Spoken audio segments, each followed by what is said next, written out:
Because we sit there and be like, Oprah got $2 billion, Jay-Z got $1 billion, didn't Kanye get $1.7 billion? Yeah, that got billions. That money out here, none of us.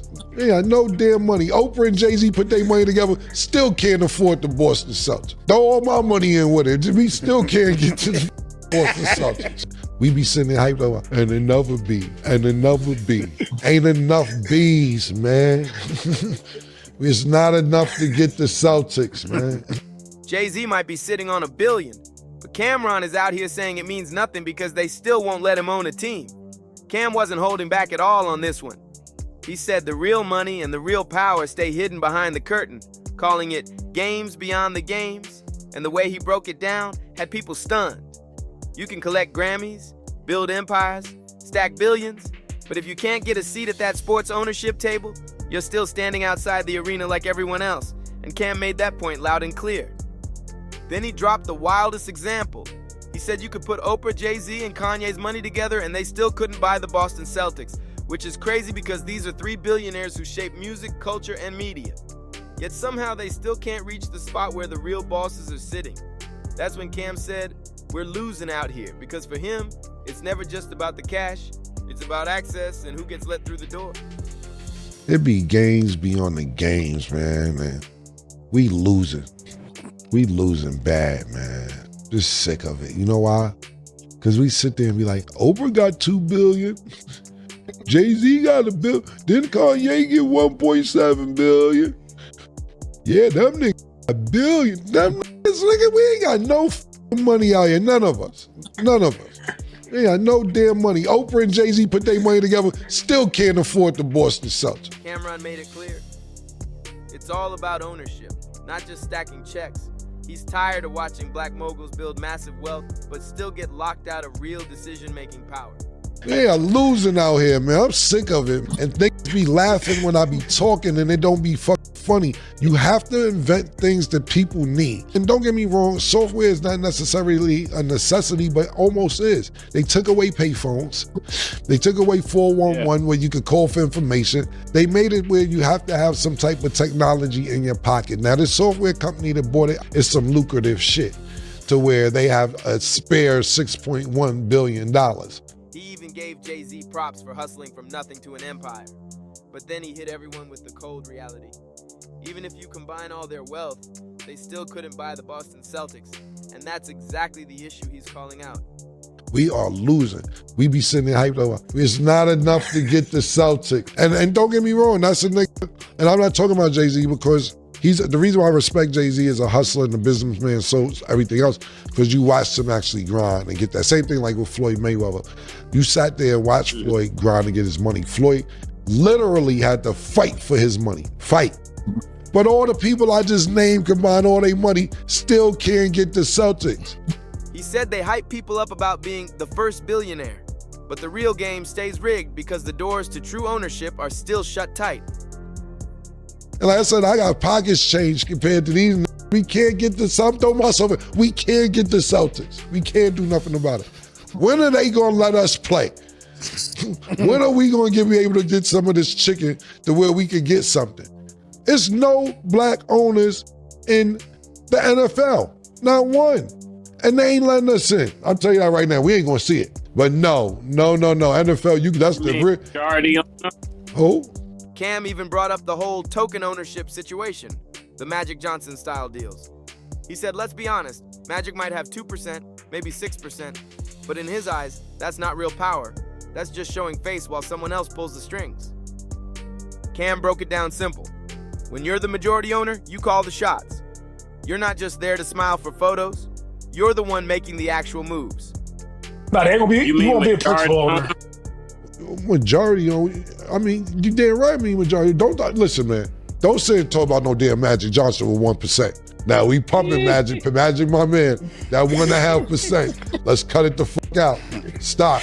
Magic might got a hot 6%. Let's cut it out, murder. Now we sit there and say Magic. Cam said we'll never see that level of ownership, but I don't believe that for even one heartbeat. Yeah, the system is locked up tight, and the gatekeepers aren't exactly rolling out any welcome mats. But I truly think those same doors are going to get kicked clean off the hinges sooner or later. The pressure is rising, the money is shifting, and the people who were once treated like outsiders are now right at the edge of the room, ready to step inside with real force. Look at Jay-Z, look at LeBron, look at Michael Jordan. They already proved we can break into spaces they once swore we would never touch. They cracked the building open, and now the next step is owning the whole floor, calling the shots, and sitting at the table like we belong there because we do. Cam's frustration makes sense though, because he's watching this game from a raw, honest place. He sees how even with billions, folks are still told, you can't sit here. And that hits different when you know you earned your seat. Listen, Murder, I'm up here with Magic. You know we up here. Look, I promote Magic. I say the Commanders turned around because of Bob Myers, Magic Johnson know how to win. Magic Johnson on the... We know Magic got 2.5%. Hey, listen, it's a start. But Magic can't make a call and be like, yo, I don't want no more parquet floors in the ring. Magic, you wow. Yo, you gonna be in, I'll see you later. Click. Magic can't bust no moves with the Dodgers. He can make suggestions and with the Commanders. But here's where it gets dangerous, believing that this roadblock is permanent. Once we start doubting our own power, that's when we stop building, stop grinding, stop dreaming bigger, and that's when generational wealth starts slipping through our fingers. And if you look back just 20 years ago, the idea of a rapper becoming a billionaire sounded impossible, like pure fantasy. Now we've got multiple examples proving the blueprint works, even if the access is still being held tight for now. The path is there, the momentum is real, and the shift is already happening. Now, Are you calling them a token? Are you saying it's a token? No. Magic I heard Magic. I forget how much it was, so don't quote me. Magic got to take 80 million out to get that percentage. He ain't go in with a token. He wasn't the face of it, so it could be a black. Magic went in his pocket. Cool, 80, 100 million off. And I'm like, damn, 80 M's for 5? But Magic ain't stupid. He probably figured out, all right, I'm gonna grab him 110 after the next year and a half. He didn't get ownership of that team for free. He had to put money in. That's the moment everything slows down. That's when black generational wealth stops growing. And that's exactly why we can't let doubt take over. Just think about where we were 2 decades ago. Back then, the idea of a rapper hitting billionaire status sounded wild, like something people joked about but never expected to see for real.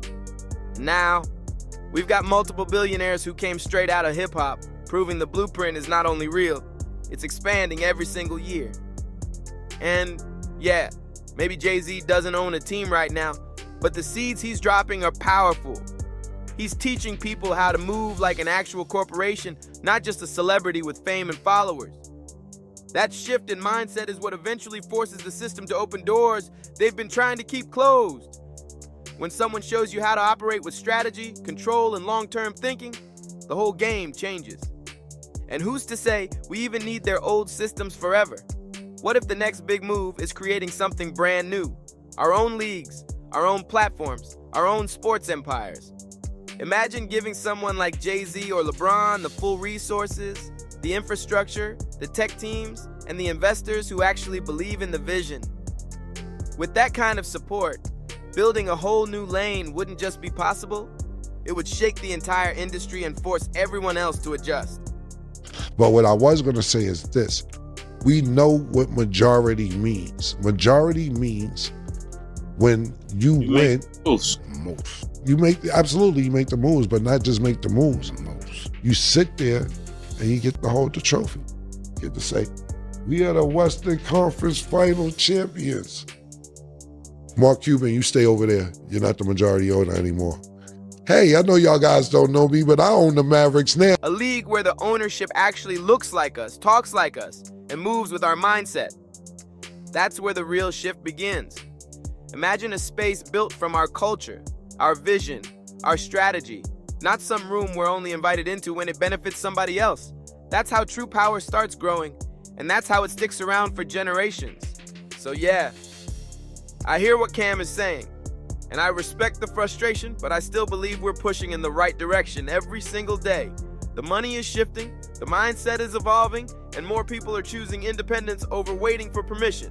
The whole structure might be built to keep us on the sidelines, but that's never stopped us before, and it's not about to stop us now. When we keep building, keep investing, keep thinking long-term, and stop letting self-doubt narrate the story, we start shaping a future that nobody can erase. Because at the end of the day, this isn't just about buying a sports team. It's about building a legacy that stands strong long after we're gone.